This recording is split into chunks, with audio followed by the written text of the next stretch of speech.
Messieurs, dames, bonjour.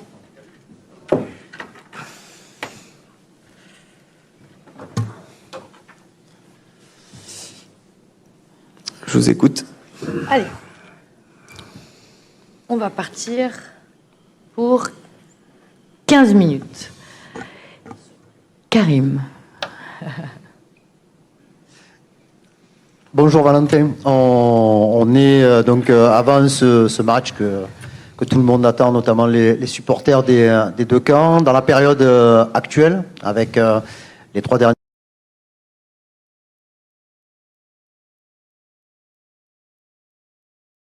résultats, les 2 défaites sur les 3 matchs, et vu certains problèmes que vous avez rencontrés dans le jeu, est-ce que vous êtes plus focus sur on joue le PSG ce week-end, ou on est plus dans une réflexion, il faut vraiment qu'on s'améliore et qu'on redevienne l'équipe qu'on a été il y a quelques semaines, capable d'enchaîner les victoires?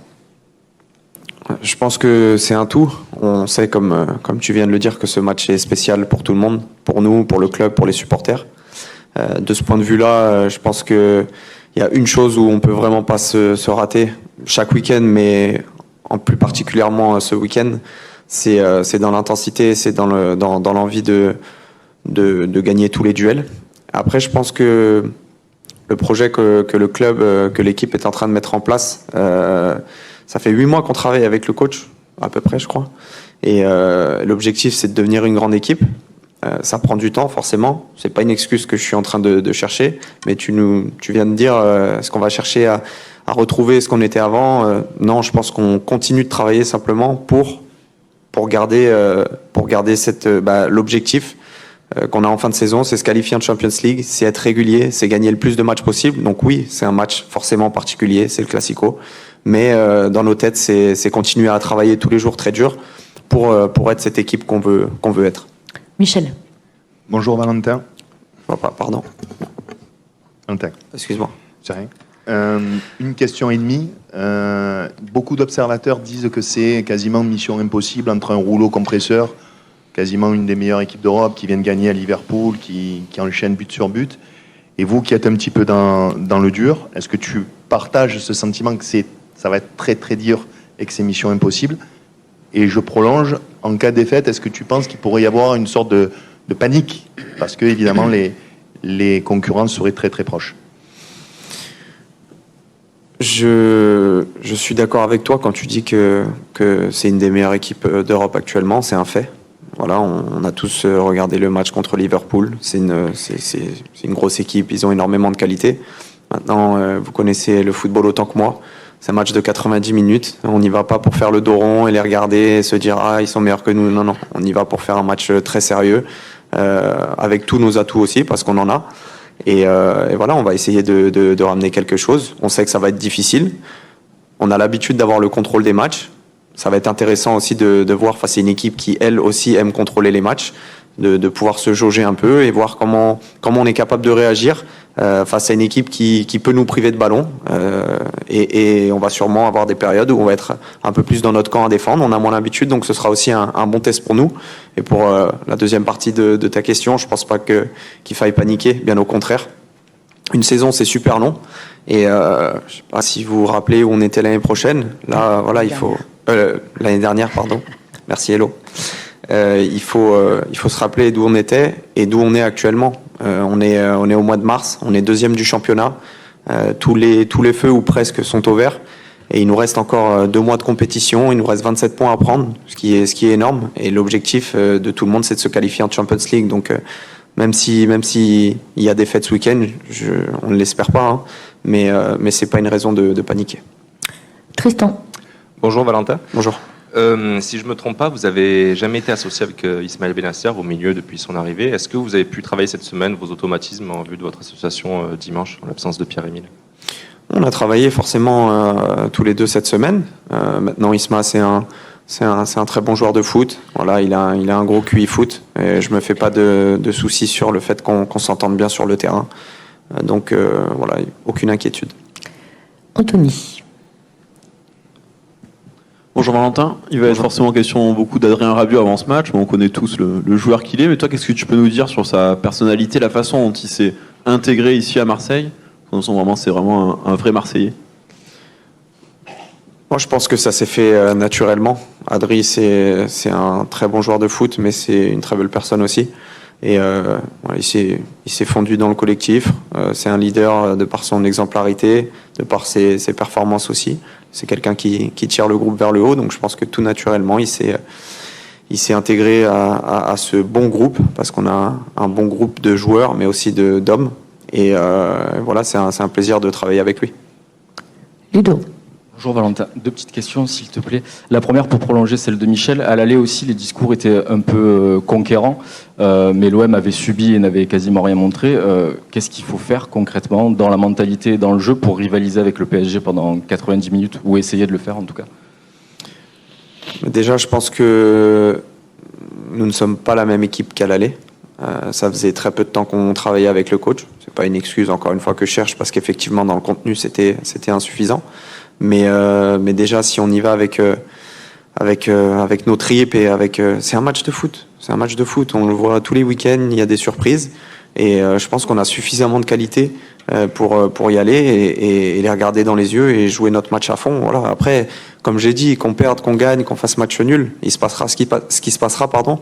Mais tant qu'on met les ingrédients et tant qu'on y va avec beaucoup de fierté, qu'on se tient bien droit et qu'on joue notre match, il peut tout se passer. Une petite question sur Paul Lirola, que tu connais depuis des années. Vous étiez en concurrence sous Sampaoli, notamment pour jouer arrière droit. Il est revenu, il est parti, il s'est imposé un peu à la surprise générale dans la rotation. Qu'est-ce que tu peux nous dire sur sa saison, sur ce qu'il montre sur le terrain et à l'entraînement? Merci. Paul, c'est quelqu'un qui voilà, comme tu l'as dit, il est toujours là. Quand on a besoin de lui, il répond présent. Et je pense que c'est important d'avoir des mecs comme ça dans un effectif. C'est un très bon gars. Il cause jamais de problème dans le groupe. Et voilà, il est sérieux aux entraînements. Et je pense que c'est grâce à son sérieux que quand le coach fait appel à lui, il aide l'équipe. Fabrice. Valentin, bonjour. Bonjour. 2 questions aussi, s'il te plaît. On est dans un endroit où on n'a pas l'habitude d'être, les veilles de match. Est-ce que tu sens quand même qu'il y a quelque chose de particulier, une effervescence particulière? Il y a les supporters qui vont aussi assister à l'entraînement. Est-ce que tu sens qu'il y a quelque chose de plus en ce moment? Je pense qu'on le verra encore plus tout à l'heure pendant la séance. Mais on ne prépare pas une semaine de classico comme les autres. Forcément, c'est palpable pour tout le monde. Comme je l'ai dit, pour les supporters, pour le club, pour la ville, on le sent, on le ressent. Et nous aussi. Mais je pense pas qu'on doive changer quoi que ce soit dans notre préparation, parce que ce serait déjoué. Et on garde la tête froide, même si on sent que c'est un match particulier, mais on le prépare normalement. Et deuxième question, ces derniers temps, on a l'impression que Mason Greenwood cherche un peu un second souffle. Comment est-ce que toi, tu analyses ces difficultés, au-delà du fait que c'est un jeune joueur, évidemment, et comment est-ce que le groupe peut l'aider? Tu l'as dit dans ta question, c'est un jeune joueur. Forcément, il peut encore beaucoup progresser vu les qualités qu'il a. Il nous aide beaucoup sur le terrain, peut-être un petit peu moins ces derniers temps, c'est vrai, mais c'est à nous aussi de l'encadrer, de l'aider, de le pousser, parce qu'il est jeune, il vient de championnats différents et il est encore en train de s'intégrer. Et je pense que avec l'aide de ses coéquipiers, avec notre aide donc, il va faire une superbe fin de saison pour nous aider encore. Stan. Oui, je reviens juste encore une fois sur Adrien Rabiot. Au-delà de ce que tu as dit, est-ce que tu as senti quelque chose de particulier chez lui cette semaine? On sait qu'il est, sauf erreur de ma part, il n'est pas retourné au parc en dehors d'un match de l'équipe de France. Voilà, c'est forcément spécial pour tout le monde et encore un peu plus pour lui. Est-ce que vous l'avez senti? Non, on en a discuté un petit peu avec lui, forcément.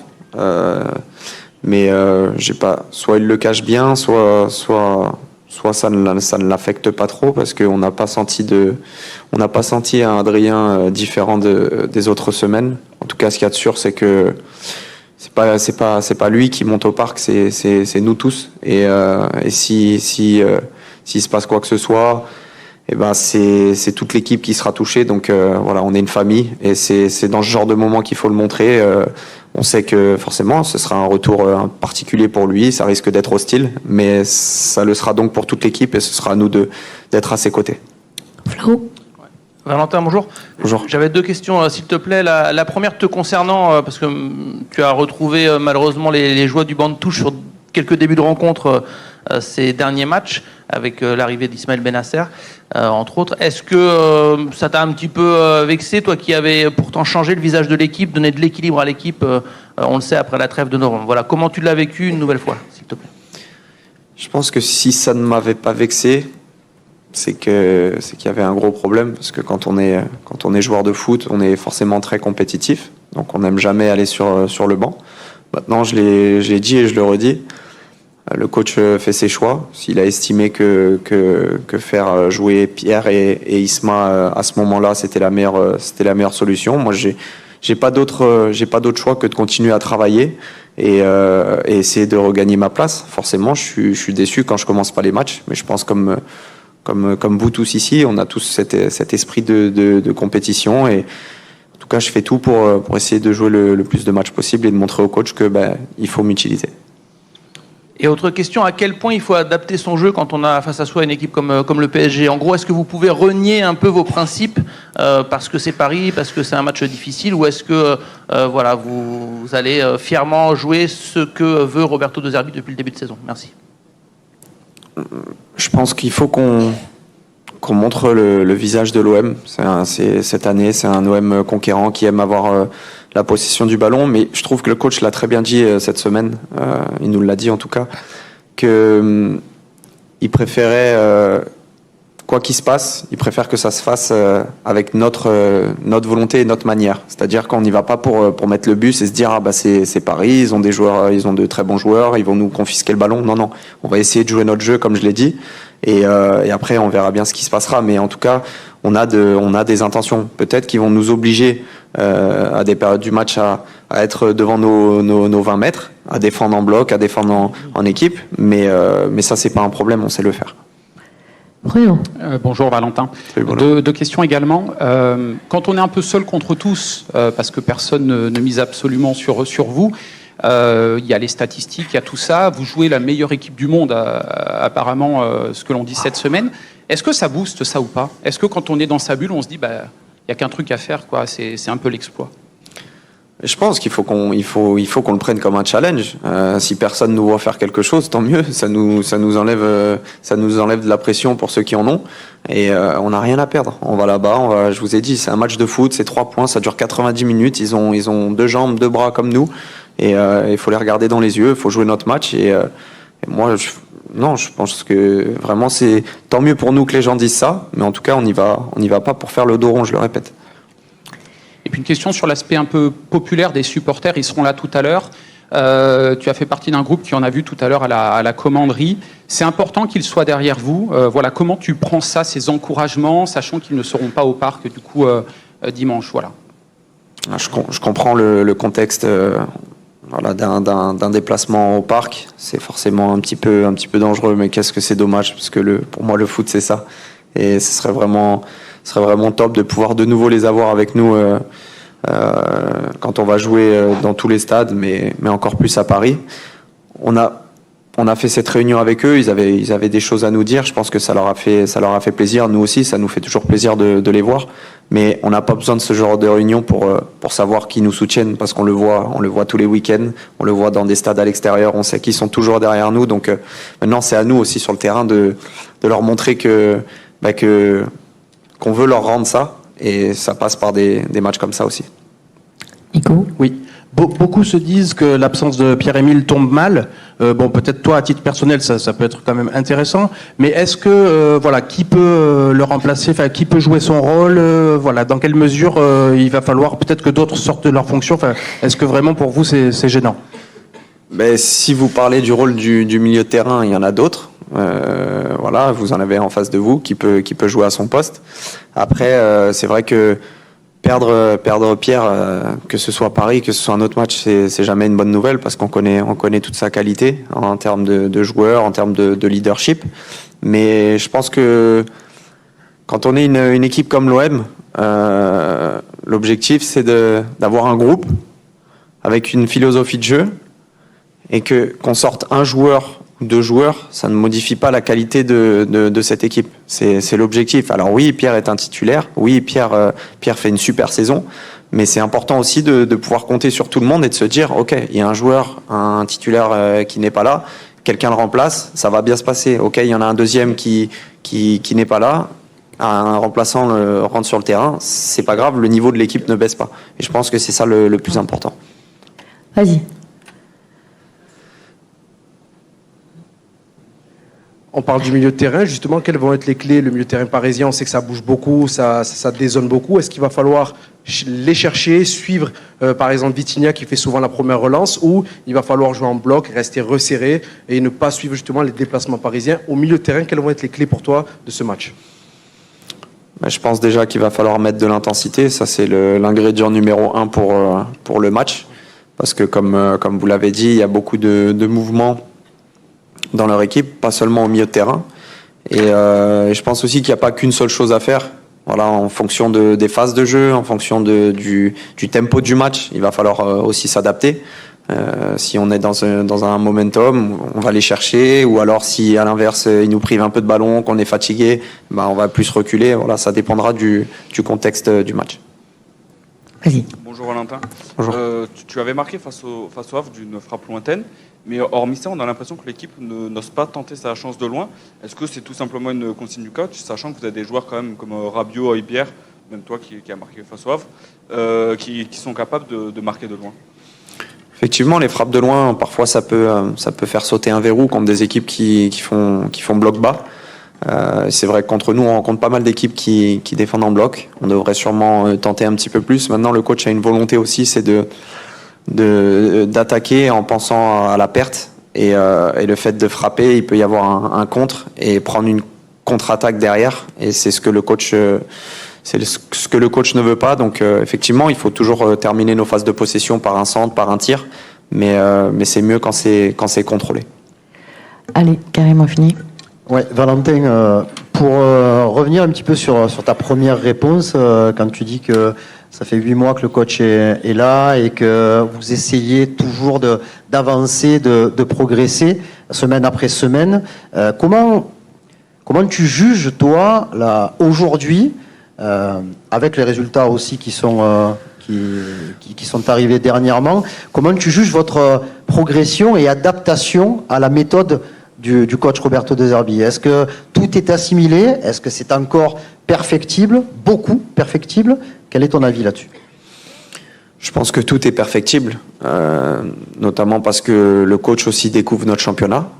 Voilà, lui aussi, il a une période d'adaptation. Et tout ce qu'il a voulu nous inculquer comme philosophie de jeu, ça a pris du temps. Je pense que vous l'avez vu, qu'au début de la saison, on n'était pas prêt. Là, on maîtrise ce qu'il nous demande, mais tous les jours, il en veut plus. Tous les jours, on en veut plus. Et donc, dans ce sens-là, c'est forcément perfectible.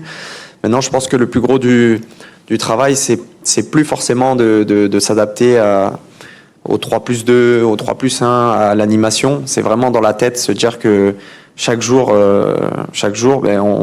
on doit se donner à 200% et que tous les entraînements, c'est comme des matchs. Et c'est plutôt sur cet aspect-là qu'il faut qu'on travaille tous encore un petit peu pour devenir une grande équipe. Et je terminerai juste avec les observateurs, les supporters. Tout le monde attendait un résultat différent face à Lens pour préparer aussi ce match de dimanche. Mais Léo Balerdi, chez nos amis de Grand Central, la semaine dernière, disait qu'il attendait ce match aussi pour savoir où se situer par rapport au Paris Saint-Germain et aussi pour voir si l'équipe avait véritablement progressé par rapport au 27 octobre dernier. Est-ce que tu es toi aussi? Est-ce que vous êtes tous en bloc dans cette réflexion? Oui, je pense que c'est le but de ce match-là aussi, c'est de voir à quel point on a progressé.